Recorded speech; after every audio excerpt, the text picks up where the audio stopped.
ரீசெண்டாக நாங்கள் வந்து நெல்லியம்பதி ட்ரிப்பு வந்திருந்தோம் ஃப்ரெண்ட்ஸோட. நாங்கள் தங்கியிருந்த இடம் இதுதான். மிஸ்டி வேலி பிரிட்டிஷ் பங்களான்னு சொல்லிட்டு. இந்த பிரிட்டிஷ் பங்களான்றது இங்கே பிரிட்டிஷ்காரங்க காலத்தில் ஒரு பிரிட்டிஷரோட பீரியடில் வந்து இது கட்டினது. அவருக்கு சொந்தமான இடம் அது அப்போது அந்த டைமில். இது வந்து இந்த ரிசார்ட் மிஸ்டி வேலி பிரிட்டிஷ் பங்களாவுக்கு வரணுன்னா, இந்த ரிசார்ட்டுக்கு வரணுன்னா நம்ம வந்து நெல்லியம்பதி மலை மேலே வந்துடணும். நம்மளோட ஓன் வெஹிக்கிளே எப்படியானும் வரலாம். பட் அதுக்கு பிறகு இந்த ரிசார்ட்டுக்கு வரணுன்னா ஒரு 14 கிலோமீட்டர்ஸ்லேருந்து ஒரு 20 கிலோமீட்டர் இருக்கும். அது ஆஃப் ரோட்டில் தான். சாதாரண வண்டி வர முடியாது. வேறு எந்த வண்டியும் அலோடு இல்லை. அவங்களோட நம்ம ரிசார்ட்டோட 4 வீல் டிரைவ் வண்டியில் தான் கூட்டின்னு வராங்க. ஃபுல்லி ஆஃப் ரோடு எதுவுமே கிடையாது. மண்ணும் சேரும் சகதியமாக இருக்கும், கல் மண்ணுமாக தான் இருக்கும்.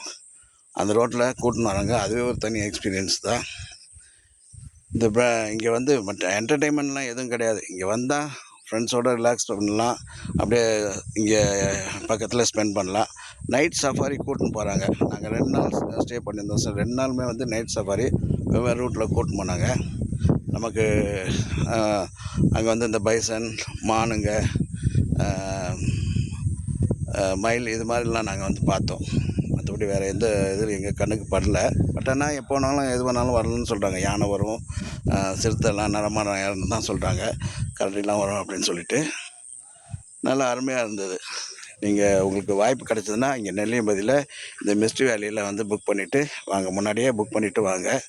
இங்கே நாங்கள் இதில் மிஸ்டி வேலிலேயே இன்னும் வர வழியிலேயே சில பங்களா இருக்குது அந்த வேலை இங்கே பக்கத்துலேயே.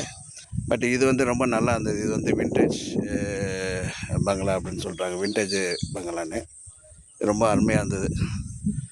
நீங்கள் வந்து ஃப்ரெண்ட்ஸோட ஜஸ்ட் ரிலாக்ஸாக வந்து ஸ்பெண்ட் பண்ணுன்னா கண்டிப்பாக வரலாம். பட் ஆனால் இங்கே சுற்றி பார்க்கணுன்னுலாம் ஒன்றும் கிடையாது. இங்கே இந்த ரிசார்ட்டுக்கு வந்துட்டால் இங்கே தான் இருக்க முடியும்.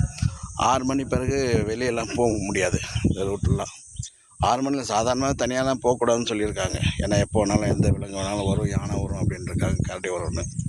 ஸோ நாங்கள் வந்தோம், ஃப்ரெண்ட்ஸோடு என்ஜாய் பண்ணோம். இன்றைக்கி வந்து நாங்கள் கிளம்புறோம் சென்னைக்கு. உங்களுக்கு நெல்லியம்பதி வரணுன்னா வந்து இந்த மாதிரி ரிசார்ட்டில் வந்து ஸ்டே பண்ணுங்கள். ரொம்ப அருமையாக இருக்குது. இது பாருங்கள் பின்னாடி தமிழ்நாடு பார்டர். இங்கேருந்து பார்த்தா பழனி தெரியும்னு சொல்கிறாங்க. தெரியுது, பட் ஆனால் எது பழனின்னு தெரில. தமிழ்நாடு பார்டரு கேரளா பார்டரில் தான் இந்த இடம் இருக்குது. நல்லா சூப்பராக இருக்குது. கிளைமேட்டும் நல்லாயிருக்கு. சாயந்தரம் 5 மணி பிறகுலாம் இங்கே வந்து வெளியே உட்கார முடியல, அந்தளவுக்கு சில்னஸ்ஸு இருக்குது. கொடைக்கானலில் கூட 6 மணி 7 மணி கூட நம்ம வந்து வெளியே வரலாம், ஒன்றும் பெருசாக இருக்காது.